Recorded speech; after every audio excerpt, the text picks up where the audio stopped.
Nah, Fauzana ke Jakarta, kalian banyak komentar ke Viti Rangga Gah nomor 1. Ya, itu Fauzana itu kerja ke Jakarta dan ketemu sama yang itu ya bikin konten.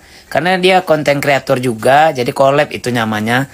Jadi Fauzana ke Jakarta itu sudah minta izin ke Rangga Gah nomor 1. Jadi kalian jangan bilang-bilang iri, bilang ini nangis ditinggal Fauzana ke Jakarta.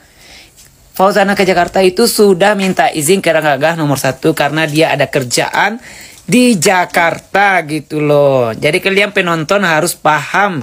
Ya, paham. Ya, jangan bikin muak deh gue. Yang pintar itu gue, yang hebat itu gue.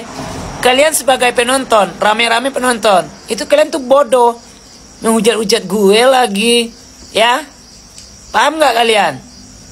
Orang yang jadi artis itu orang yang pilihan, orang yang pintar. Kalau orang nggak pintar nggak bisa jadi artis kayak gue. Ya, kalian itu penonton berarti kalian itu bodoh. Ya, paham nggak? Orang yang jadi artis itu orang yang pilihan. Orang yang mau nikah sama Fauzana itu orang pilihan juga.